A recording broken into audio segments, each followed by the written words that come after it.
Préparez-vous à un voyage qui va ébranler vos certitudes sur l'immensité qui nous entoure. L'espace, avec ses galaxies lointaines, ses nébuleuses chatoyantes et ses phénomènes défiant l'imagination, est une source infinie de fascination. Mais notre perception de cet univers est souvent façonnée par des images spectaculaires, certes captivantes, mais parfois éloignées de la réalité scientifique. Combien de fois avons-nous retenu notre souffle devant une explosion tonitruante dans le vide sidéral ? Combien de fois avons-nous imaginé des champs d'astéroïdes aussi denses qu'un embouteillage cosmique ? Ce documentaire vous invite à plonger au cœur des mystères de l'espace, en allant au-delà des idées reçues qui persistent dans notre culture. Ensemble, nous allons déboulonner les mythes les plus tenaces qui obscurcissent notre compréhension du cosmos. De la véritable nature de la gravité en orbite à la couleur insoupçonnée de notre Soleil, en passant par les secrets bien gardés de la face cachée de la Lune et la réalité étonnamment clairsemée de la ceinture d'astéroïdes, nous explorerons les fondements scientifiques qui régissent cet univers fascinant. Préparez-vous à être surpris par la vérité, souvent plus étrange et plus merveilleuse que la fiction. Grâce à des explications claires, des images époustouflantes et l'éclairage de scientifiques passionnés, nous vous dévoilerons un espace authentique, libéré des illusions et riche de découvertes étonnantes. Accrochez-vous, car le cosmos réel a bien plus à offrir que ce que nos imaginations les plus fertiles ont pu concevoir. Ce voyage au-delà des fausses idées reçues ne fera que renforcer votre émerveillement face à l'immensité et à la beauté de l'univers.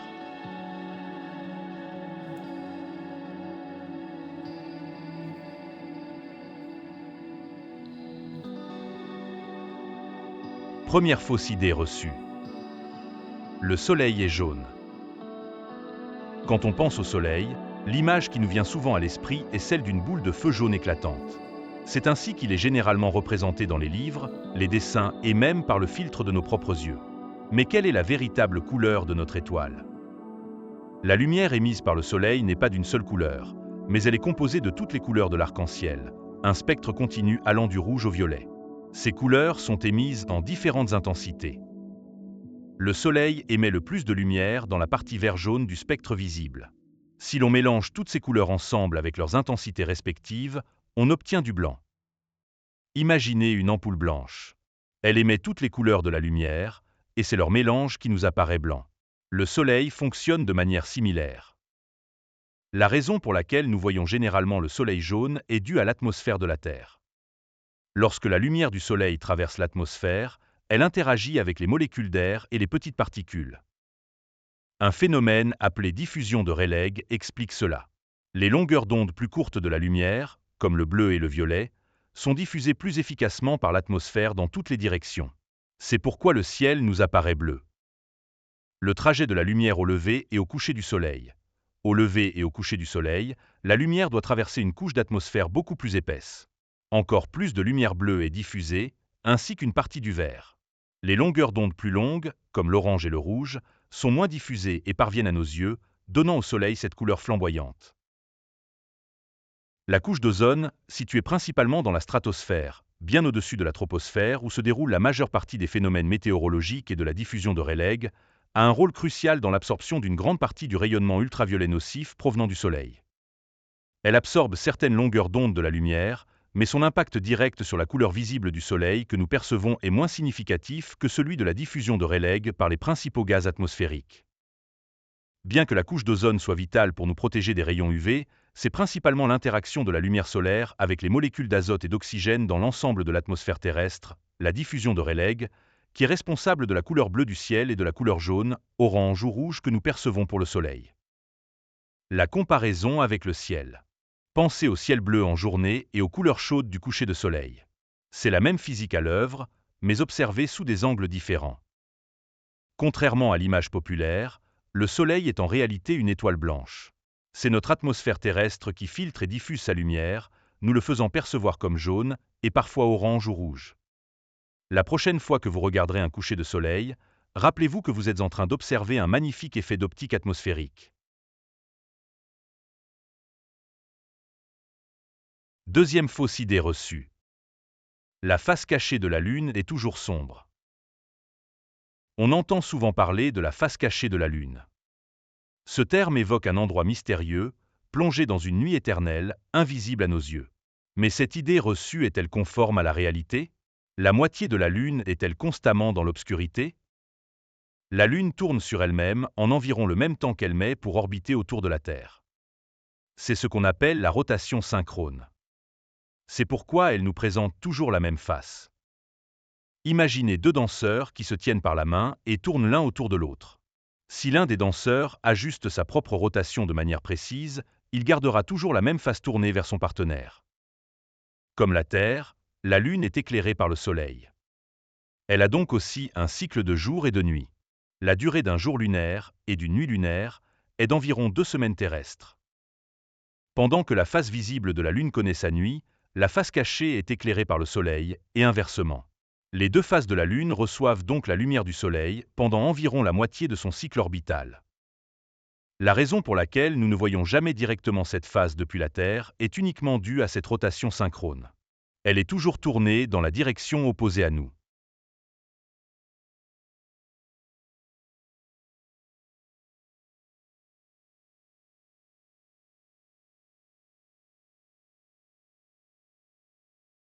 Troisième fausse idée reçue. Pourrions-nous survivre à un voyage à la vitesse de la lumière? La vitesse de la lumière, environ 300 000 km par seconde, est la vitesse ultime dans notre univers, du moins selon notre compréhension actuelle de la physique. Dans la science-fiction, les voyages à cette vitesse, voire au-delà, sont monnaie courante. Mais qu'en serait-il pour un être humain tenté par une telle accélération? La théorie de la relativité restreinte d'Albert Einstein, publiée en 1905, établit que la vitesse de la lumière dans le vide est une constante universelle et que rien n'ayant une masse ne peut atteindre cette vitesse. L'un des concepts clés de la relativité est que plus un objet se déplace rapidement, plus sa masse augmente. Plus il s'approche de la vitesse de la lumière, plus son inertie devient grande, nécessitant une quantité d'énergie infinie pour atteindre cette limite. Pour accélérer un objet de la taille d'un être humain à une vitesse proche de celle de la lumière, il faudrait une quantité d'énergie colossale, bien au-delà de ce que nous pouvons actuellement concevoir ou produire.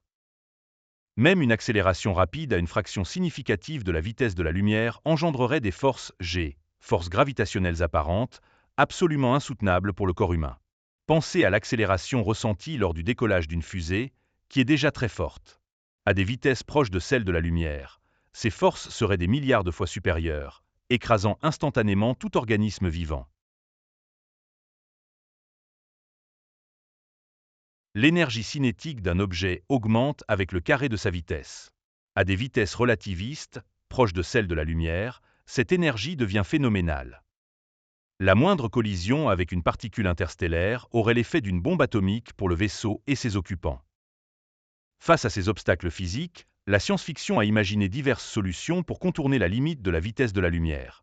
Les sauts hyperespace, les trous de verre, la distorsion de l'espace. Bien que ces concepts soient séduisants et stimulants pour l'imagination, ils relèvent pour l'instant du domaine de la spéculation et ne sont pas basés sur une physique que nous comprenons actuellement. Si les voyages à la vitesse de la lumière restent un rêve pour l'instant, les lois de la physique telles que nous les connaissons rendent un tel exploit extrêmement périlleux, voire impossible, pour le corps humain. L'univers nous impose des limites fascinantes, et la vitesse de la lumière en est une des plus fondamentales.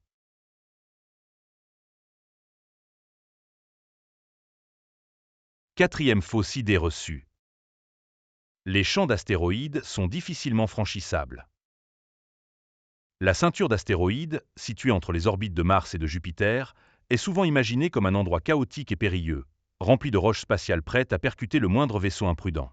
Mais quelle est la réalité de cet immense anneau d'objets célestes? Bien qu'il y ait effectivement des millions d'astéroïdes de différentes tailles dans la ceinture principale, l'espace qui les sépare est immense. Imaginez une poignée de cailloux éparpillés sur une distance équivalente à la taille de la France. C'est une analogie qui donne une idée de la faible densité de la ceinture d'astéroïdes. La distance moyenne entre les gros astéroïdes de la ceinture principale est de l'ordre de millions de kilomètres. Un vaisseau spatial traversant la ceinture a une probabilité extrêmement faible de heurter un astéroïde sans cibler spécifiquement l'un d'eux. La plupart des astéroïdes de la ceinture suivent des orbites relativement stables autour du Soleil. Bien qu'il y ait des collisions occasionnelles entre eux, l'ensemble de la ceinture n'est pas un chaos incessant. De nombreuses sondes spatiales ont traversé la ceinture d'astéroïdes sans encombre lors de leur voyage vers les planètes extérieures du système solaire. Des missions comme Pioneer, Voyager, Galileo, Cassini et New Horizon ont prouvé qu'il est tout à fait possible de naviguer à travers cette région sans rencontrer d'obstacles majeurs. Les missions qui ont ciblé des astéroïdes spécifiques, comme Dawn ou Rosetta, ont dû manœuvrer précisément pour s'approcher de leur objectif. Cela souligne le fait que les astéroïdes ne sont pas densément regroupés. Le risque de collision accidentelle pour un vaisseau spatial traversant la ceinture est statistiquement très faible, bien inférieur à d'autres risques liés aux voyages spatiaux. La représentation d'une ceinture d'astéroïdes dangereuse sert souvent un objectif narratif dans la science-fiction. Elle crée du suspense, ajoute de l'action et met les personnages face à un défi visuellement spectaculaire.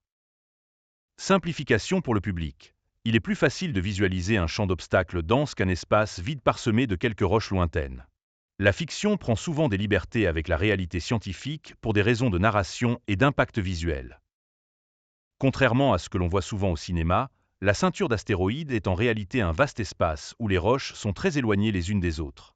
Si elle contient des millions d'astéroïdes, la probabilité de collision pour un vaisseau spatial est étonnamment faible. La réalité de cette région fascinante du système solaire est bien moins chaotique, mais tout aussi digne d'intérêt.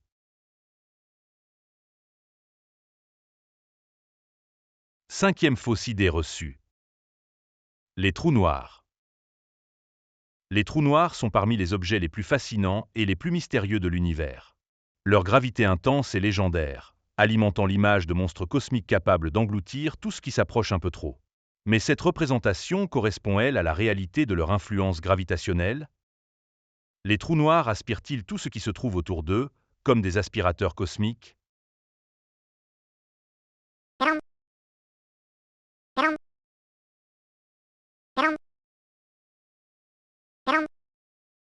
Comme tout objet ayant une masse, un trou noir exerce une force gravitationnelle.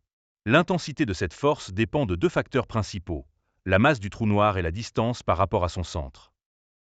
La caractéristique unique d'un trou noir est son horizon des événements, le point au-delà duquel rien, pas même la lumière, ne peut échapper à son attraction gravitationnelle. Cependant, pour être aspiré par un trou noir, il faut s'approcher très près de cet horizon.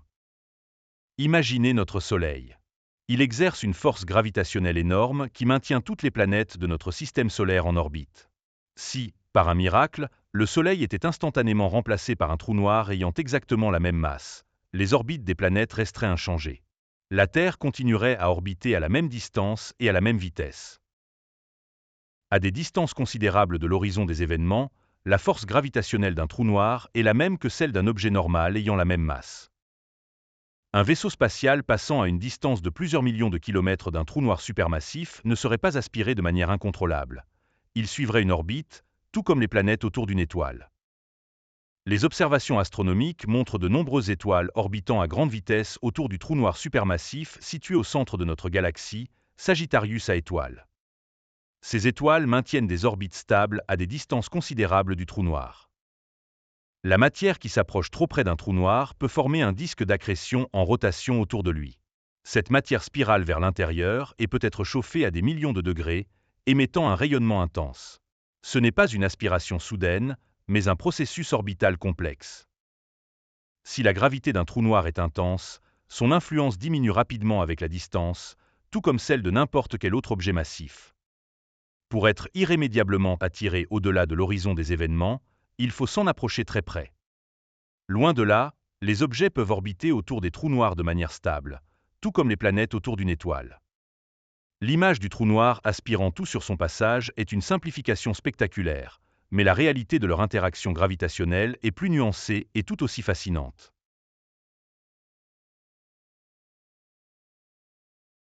Sixième fausse idée reçue. Le mythe de la visibilité de la Grande Muraille de Chine depuis l'espace. La Grande Muraille de Chine est l'une des structures artificielles les plus impressionnantes jamais construites par l'humanité. Sa longueur et son histoire fascinent le monde entier. Une idée reçue tenace affirme qu'elle serait la seule structure humaine visible à l'œil nu depuis l'espace, voire même depuis la Lune. Mais qu'en est-il réellement? Le discernement visuel humain, même dans des conditions optimales, a ses limites. Pour distinguer un objet depuis l'espace, il faut qu'il ait une taille et un contraste suffisants par rapport à son environnement. La largeur de la Grande Muraille de Chine varie, mais elle est généralement de quelques mètres à une dizaine de mètres. C'est beaucoup trop étroit pour être distingué à l'œil nu depuis l'orbite terrestre basse, qui se situe à plusieurs centaines de kilomètres d'altitude. Des objets plus larges et avec un meilleur contraste, comme de grandes agglomérations urbaines avec leur réseau routier ou de grands aéroports, peuvent parfois être aperçus sous certaines conditions depuis l'orbite terrestre basse. Cependant, même ces structures ne sont pas toujours facilement visibles à l'œil nu et apparaissent comme des zones floues. La couleur des matériaux de la Grande Muraille se fond souvent avec le terrain naturel environnant, terre, roches, végétation, ce qui rend sa détection visuelle encore plus difficile depuis l'espace. Malgré sa grandeur et son importance historique, la Grande Muraille de Chine est tout simplement trop étroite et manque de contraste pour être visible à l'œil nu depuis l'orbite terrestre basse, et encore moins depuis la Lune. Si elle est un témoignage impressionnant de l'ingéniosité humaine vue de près, depuis l'espace, elle se fond dans le paysage de notre planète.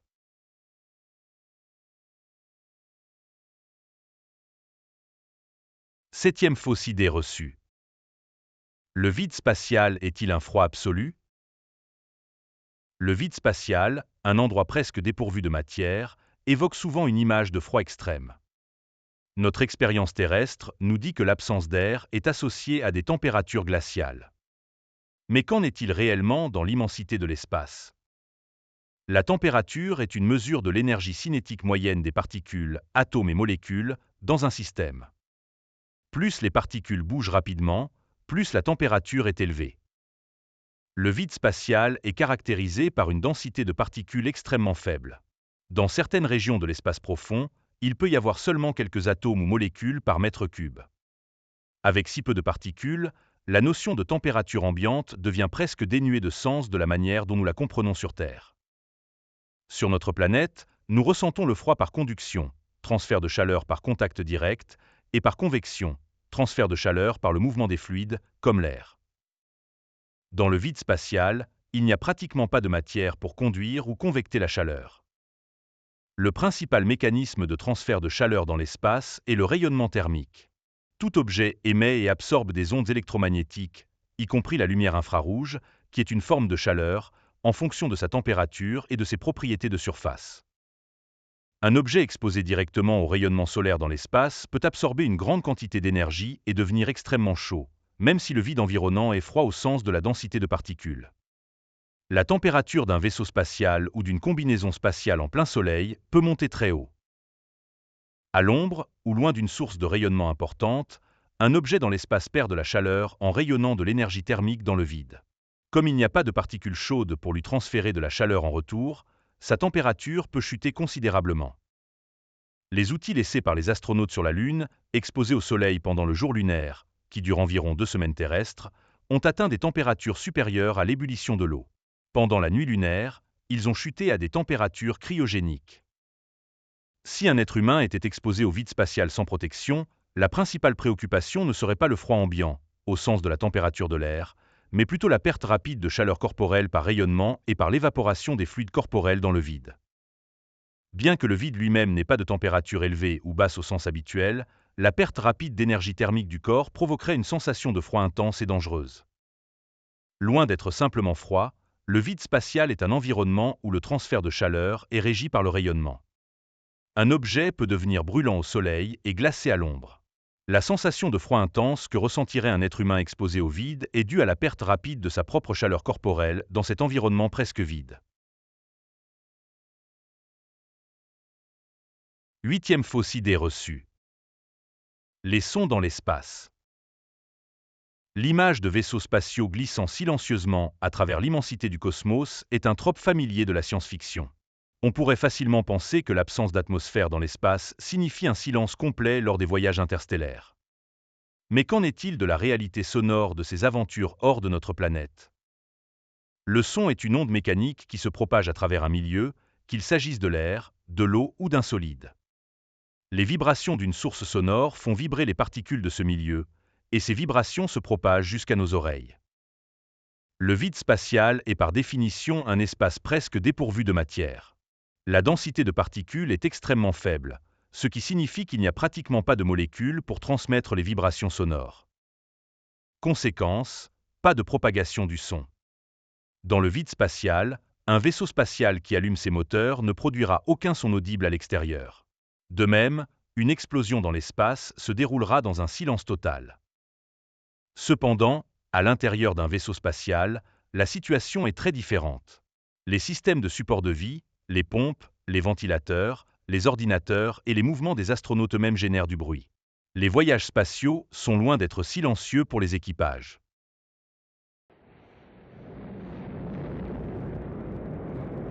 Les phases de lancement et d'atterrissage sont extrêmement bruyantes. La puissance des moteurs fusées produit un vacarme assourdissant, ressenti à la fois à l'intérieur et à l'extérieur du véhicule, tant qu'il y a une atmosphère pour propager le son. Même en orbite, les vibrations des moteurs, des panneaux solaires qui se déploient, ou des mouvements mécaniques à bord peuvent être transmises à travers la structure du vaisseau et perçues comme du bruit par les astronautes.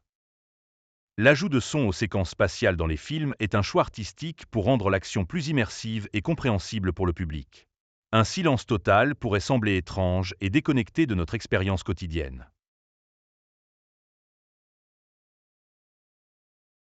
9e fausse idée reçue sur l'espace. Les étoiles qui forment une constellation sont-elles réellement voisines dans l'espace? Lorsque nous levons les yeux vers le ciel nocturne, nous voyons des motifs d'étoiles que nos ancêtres ont reliés pour former des constellations, des figures mythologiques ou animales. L'apparente proximité de ces étoiles dans le ciel pourrait nous faire croire qu'elles sont également proches les unes des autres dans l'espace. Mais cette intuition est-elle correcte? La voûte céleste nous apparaît comme une sphère en 2 dimensions sur laquelle les étoiles sont projetées. Des étoiles qui semblent très proches dans le ciel peuvent en réalité être situées à des distances très différentes de nous et les unes des autres. Imaginez-vous regarder une autoroute avec des voitures. 2 voitures qui semblent très proches l'une de l'autre dans votre champ de vision peuvent en réalité être séparées par de grandes distances si l'une est plus loin que l'autre. Il en va de même pour les étoiles d'une constellation. Les distances dans l'espace sont immenses et se mesurent souvent en années-lumière, la distance que la lumière parcourt en un an. Les étoiles d'une même constellation peuvent être séparées par des dizaines, voire des centaines d'années-lumière. Prenons l'exemple de la constellation d'Orion. Bételgeuse, une des étoiles les plus brillantes, est à environ 640 années-lumière de nous. Rigel, une autre étoile brillante d'Orion, est à environ 860 années-lumière. Alnitak, Alnilam et Mintaka, les étoiles de la ceinture d'Orion, sont situées à des distances différentes, entre 800 et 1300 années-lumière de la Terre. Ces étoiles ne forment pas un groupe physiquement lié et proche dans l'espace. Les constellations sont des regroupements d'étoiles qui ont été définis par différentes cultures à travers l'histoire, souvent pour des raisons mythologiques, astrologiques ou pratiques, navigation, calendrier agricole. Ces regroupements sont basés sur des motifs apparents vus depuis notre point de vue sur Terre. Ils n'ont généralement aucune signification physique en termes de proximité ou d'interaction gravitationnelle entre les étoiles. Les étoiles se déplacent dans l'espace, ce qu'on appelle leur mouvement propre, bien que ces mouvements soient très lents sur une échelle de temps humaine. Au cours de millions d'années, l'apparence des constellations changera lentement à mesure que les étoiles se déplacent à des vitesses et dans des directions différentes. 10e fausse idée reçue sur l'espace. Les vaisseaux spatiaux ont besoin d'un support externe pour se propulser dans le vide spatial. Sur Terre, pour nous déplacer, nous avons besoin d'interagir avec notre environnement. Nos pieds poussent contre le sol, les hélices d'un hélicoptère poussent l'air vers le bas, les moteurs d'une voiture font tourner les roues qui poussent contre la route. Il est donc naturel de se demander comment un vaisseau spatial peut se déplacer dans le vide apparent de l'espace. N'a-t-il pas besoin de quelque chose contre quoi pousser? Le principe fondamental qui régit le mouvement des vaisseaux spatiaux est la 3e loi du mouvement d'Isaac Newton. Pour toute action, il existe une réaction égale et opposée. Si un objet exerce une force sur un deuxième objet, le deuxième objet exerce une force de même intensité et de direction opposée sur le premier. Dans le cas d'une fusée, l'action est l'éjection de matière, gaz chaud, à grande vitesse par les moteurs. La réaction est la force égale et opposée qui propulse le vaisseau spatial dans la direction opposée à celle de l'éjection. Contrairement à un avion qui a besoin de l'air pour générer une portance ou un bateau qui a besoin de l'eau pour être propulsé par une hélice, une fusée fonctionne en éjectant sa propre masse.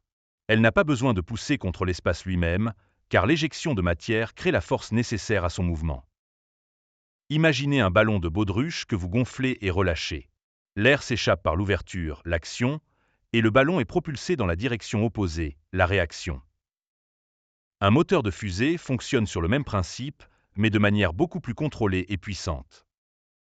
La propulsion chimique, qui utilise la combustion d'un propergol, carburant et oxydant, est la méthode la plus courante pour lancer des vaisseaux spatiaux hors de l'atmosphère terrestre et pour effectuer des manœuvres importantes dans l'espace. Pour les voyages de longue durée dans l'espace, la propulsion ionique est une option efficace.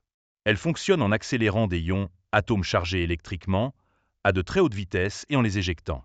La poussée est faible mais continue, permettant d'atteindre des vitesses très élevées sur de longues périodes. Contrairement à notre expérience quotidienne sur Terre, les vaisseaux spatiaux n'ont pas besoin de pousser contre l'espace pour se déplacer. Ils se propulsent en éjectant de la masse dans une direction, ce qui génère une force égale et opposée dans la direction opposée, conformément à la troisième loi de Newton. Le vide spatial, loin d'être un obstacle, est en fait l'environnement idéal pour ce type de propulsion, car il n'y a pas de résistance de l'air pour freiner le mouvement.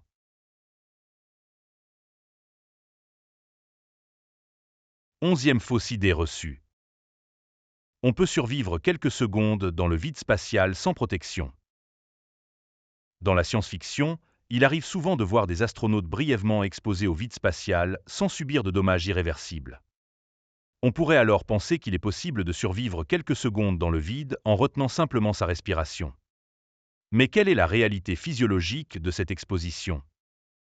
Le vide spatial est un environnement où la pression est extrêmement basse, proche de zéro. L'absence d'atmosphère signifie une absence quasi totale d'oxygène. En quelques secondes seulement, le corps humain consommerait l'oxygène présent dans les poumons et le sang, entraînant une perte de conscience due à l'hypoxie, manque d'oxygène au cerveau.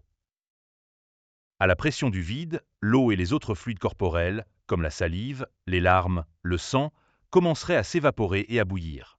Cela est dû au fait que le point d'ébullition d'un liquide diminue avec la pression. Imaginez l'eau bouillir à température ambiante si la pression était suffisamment basse. La vapeur d'eau produite par l'ébullition des fluides corporels ferait gonfler les tissus mous du corps. Cependant, contrairement à une idée reçue, le corps n'exploserait pas, car la peau est suffisamment élastique pour contenir cette expansion. La chaleur corporelle serait rapidement perdue par rayonnement et par l'évaporation des fluides. La sensation initiale pourrait ne pas être le froid, mais l'ébullition des fluides. Cependant, le refroidissement deviendrait rapidement un facteur critique. La perte de conscience due au manque d'oxygène surviendrait en environ 15 à 20 secondes. Le manque de pression et le rayonnement solaire direct, sans la protection de l'atmosphère, pourraient endommager la cornée et la rétine. Tenter de retenir sa respiration serait extrêmement dangereux. La différence de pression entre l'air dans les poumons et le vide extérieur provoquerait une rupture des tissus pulmonaires, barotraumatisme pulmonaire. Il est crucial d'expirer immédiatement en cas d'exposition au vide. Bien que l'ébullition des fluides soit un problème initial, le refroidissement par rayonnement deviendrait rapidement dominant, entraînant la congélation du corps. Contrairement aux représentations souvent édulcorées, l'exposition au vide spatial est extrêmement dangereuse et entraîne une perte de conscience très rapide suivie de dommages physiologiques graves dus au manque d'oxygène, à l'ébullition des fluides corporels et au refroidissement. La survie pendant ne serait-ce que quelques secondes sans protection est une impossibilité physiologique. Les combinaisons spatiales sophistiquées sont une nécessité vitale pour toute activité en dehors des vaisseaux spatiaux. 12e fausse idée reçue sur l'espace. Les trous de verre sont des portails instantanés vers d'autres parties de l'univers. Les trous de verre sont devenus un raccourci narratif populaire pour les voyages interstellaires rapides. Ils sont souvent présentés comme des portails stables et pratiques permettant de traverser instantanément d'énormes distances dans l'univers. Mais que dit la science actuelle de ces structures hypothétiques? Le concept de trou de verre émerge des équations de la relativité générale d'Albert Einstein.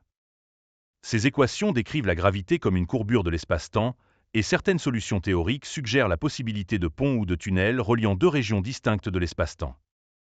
Cependant, il est crucial de souligner que les trous de verre restent purement théoriques.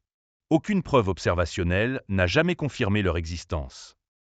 De plus, la plupart des solutions théoriques suggèrent que ces trous de verre seraient extrêmement instables et s'effondreraient presque instantanément, rendant tout voyage impossible. Pour maintenir un trou de verre ouvert et stable suffisamment longtemps pour qu'un vaisseau spatial puisse le traverser, la théorie suggère qu'il faudrait une forme de matière exotique dotée d'une densité d'énergie négative. Cette matière n'a jamais été observée et ses propriétés sont purement hypothétiques. L'environnement à l'intérieur d'un trou de verre pourrait être soumis à des forces de marée gravitationnelles extrêmes, capables de déchiqueter n'importe quel objet s'en approchant. Les conditions physiques à l'intérieur d'un trou de verre pourraient être extrêmement hostiles, avec des niveaux de radiation intenses et des distorsions de l'espace-temps imprévisibles. Dans la science-fiction, les trous de verre sont souvent utilisés comme un moyen pratique de contourner les immenses distances de l'univers, permettant des rencontres interstellaires et des récits épiques. Le concept de portail est plus facile à visualiser et à comprendre pour le grand public que les équations complexes de la relativité générale. Si l'idée de voyager instantanément à travers des trous de verre est séduisante, la science actuelle nous dit que ces structures restent hautement spéculatives. Leur existence n'a pas été prouvée, et même s'ils existaient, leur stabilité et leur praticabilité pour le voyage interstellaire sont extrêmement incertaines. Pour l'instant, les trous de verre appartiennent davantage au domaine de la science-fiction qu'à celui des voyages spatiaux réalistes. 13e fausse idée reçue sur l'espace. Les étoiles filantes sont des étoiles qui tombent. La vision d'une étoile filante traversant le ciel est un spectacle enchanteur, souvent associé à la chance et aux vœux. Le nom même pourrait nous faire croire qu'il s'agit d'une véritable étoile qui chute de l'immensité du cosmos. Mais quelle est la véritable nature de ces phénomènes lumineux? Les étoiles sont d'énormes boules de gaz incandescents, comme notre propre Soleil, situées à des distances considérables de nous, mesurées en années-lumière. Elles sont immensément grandes et massives, et elles ne tombent pas vers la Terre. Les étoiles filantes sont en réalité causées par de minuscules particules de poussière ou de roche, appelées météoroïdes, qui errent dans l'espace. Ces débris peuvent provenir de comètes en désintégration ou de collisions d'astéroïdes. Lorsque la Terre, dans son orbite autour du Soleil, croise la trajectoire de ces météoroïdes, ils sont attirés par notre gravité et pénètrent dans l'atmosphère terrestre à des vitesses extrêmement élevées, souvent de plusieurs dizaines de kilomètres par seconde.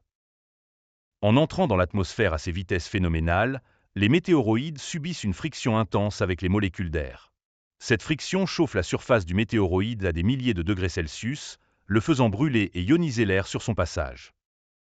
C'est cette incandescence de l'air ionisé qui crée la brillante traînée de lumière que nous observons et que nous appelons étoile filante ou météore. La couleur de la traînée lumineuse peut varier en fonction de la composition chimique du météoroïde et des atomes de l'atmosphère terrestre qui sont excités par la chaleur. Ainsi, les étoiles filantes ne sont pas de véritables étoiles qui chutent du ciel.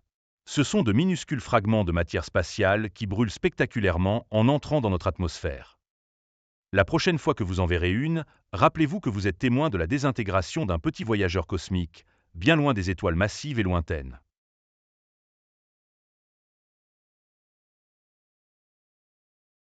14e fausse idée reçue sur l'espace. Une explosion dans l'espace ressemble-t-elle à une explosion sur Terre? Les scènes d'explosion dans l'espace sont un incontournable de la science-fiction. Elles sont souvent représentées avec des boules de feu impressionnantes et des déflagrations sonores retentissantes. Mais comment une explosion se déroule-t-elle réellement dans le vide spatial? Comme nous l'avons déjà évoqué, le son est une onde mécanique qui nécessite un milieu pour se propager. Dans le vide spatial, il n'y a pratiquement pas de matière pour transmettre ces ondes. Par conséquent, une explosion dans l'espace serait totalement silencieuse. Sur Terre, la plupart des explosions impliquent une combustion rapide qui nécessite de l'oxygène comme comburant. L'atmosphère terrestre fournit cet oxygène. Dans le vide spatial, il n'y a pas d'oxygène ambiant pour alimenter une grande boule de feu visible de loin, à moins que le vaisseau ou l'objet explosif ne contienne son propre oxydant en quantité suffisante. Dans le vide, les matériaux éjectés lors d'une explosion se disperseraient rapidement dans toutes les directions en ligne droite, sans la résistance de l'air pour former une boule de feu compacte comme sur Terre. Un observateur situé à l'extérieur d'un vaisseau spatial qui explose n'entendrait absolument rien. L'événement serait visuel, mais silencieux. Ce que l'on verrait serait un nuage de débris en expansion rapide, composé des matériaux du vaisseau ou de l'objet explosif. La visibilité de ce nuage dépendrait de la nature des matériaux, de la quantité d'énergie libérée et de la présence éventuelle de propergols ou d'autres substances combustibles contenant leur propre oxydant. Si des propergols ou d'autres produits chimiques réagissent lors de l'explosion, il pourrait y avoir une certaine forme de combustion localisée, mais elle serait limitée à la quantité d'oxydant présente dans les matériaux eux-mêmes et se disperserait rapidement dans le vide.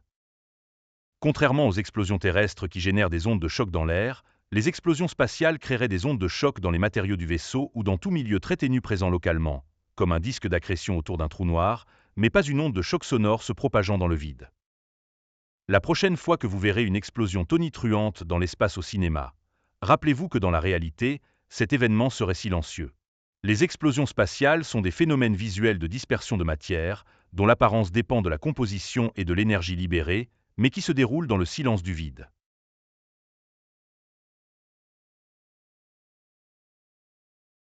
15e fausse idée reçue sur l'espace. Les saisons sont-elles dues à la distance variable entre la Terre et le Soleil? Nous connaissons tous le cycle des saisons, avec ses périodes de chaleur et de froid. Une explication courante de ce phénomène est que la Terre se rapproche et s'éloigne du Soleil au cours de son orbite, entraînant ainsi les variations de température. Mais cette idée reçue est-elle la véritable cause des saisons? L'orbite de la Terre autour du Soleil n'est pas un cercle parfait, mais une légère ellipse. Il existe donc un point où la Terre est légèrement plus proche du Soleil, périhélie, et un point où elle est légèrement plus éloignée, aphélie. Le périhélie se produit autour du 3 janvier et l'aphélie autour du 4 juillet. Il est intéressant de noter que dans l'hémisphère nord, nous connaissons l'hiver au moment où la Terre est la plus proche du Soleil et l'été quand elle en est la plus éloignée. Cela suggère que la distance n'est pas le facteur principal. La véritable cause des saisons est l'inclinaison de l'axe de rotation de la Terre par rapport à son plan orbital, l'écliptique. Cette inclinaison est d'environ 23,5 degrés. Au cours de son orbite annuelle, cette inclinaison fait que différentes parties de la Terre sont plus directement exposées aux rayons du Soleil pendant des périodes plus longues. L'hémisphère incliné vers le Soleil reçoit plus d'énergie solaire par unité de surface et connaît l'été, tandis que l'hémisphère opposé, incliné loin du Soleil, reçoit moins d'énergie et connaît l'hiver. Les solstices, d'été et d'hiver, correspondent au moment où l'inclinaison de l'axe terrestre est la plus prononcée par rapport au Soleil. Les équinoxes, de printemps et d'automne, se produisent lorsque l'axe terrestre n'est incliné ni vers le Soleil ni loin de lui, et les deux hémisphères reçoivent une quantité égale de lumière du jour. Contrairement à une idée reçue tenace, les saisons ne sont pas principalement causées par la variation de la distance entre la Terre et le Soleil. La véritable cause est l'inclinaison de l'axe de rotation de notre planète, qui fait que différentes parties du globe reçoivent des quantités variables de lumière solaire au cours de l'année. C'est cette danse cosmique de l'inclinaison et de l'orbite qui rythme nos étés et nos hivers. Au cours de ce voyage à travers le cosmos, nous avons déboulonné quelques-unes des idées reçues les plus tenaces concernant l'espace. De l'illusion de l'apesanteur à la couleur trompeuse de notre Soleil, en passant par les silences assourdissants du vide et les prétendus portails instantanés des trous de verre, la réalité de l'univers se révèle souvent bien plus étrange et fascinante que la fiction. Il est indéniable que le cinéma et la science-fiction ont joué un rôle majeur dans la façon dont nous imaginons l'espace. Ces œuvres nous transportent, nous émerveillent et stimulent notre curiosité. Cependant, pour les besoins du récit et de l'impact visuel, elles prennent parfois des libertés avec les lois de la physique et les réalités de l'exploration spatiale. Explosions sonores dans le vide, champs d'astéroïdes denses, voyage à la vitesse de la lumière sans conséquence. Ces images spectaculaires, bien qu'enthousiasmantes, peuvent parfois obscurcir la véritable nature du cosmos. L'espace est un domaine d'étude en constante évolution, où chaque nouvelle découverte remet en question nos connaissances et ouvre de nouvelles perspectives. En cultivant un regard critique et en nous appuyant sur la science, nous pouvons dépasser les mythes et apprécier la beauté et la complexité de l'univers tel qu'il est réellement. Un lieu d'une richesse insoupçonnée, bien au-delà des clichés et des idées reçues. L'aventure de la découverte ne fait que commencer.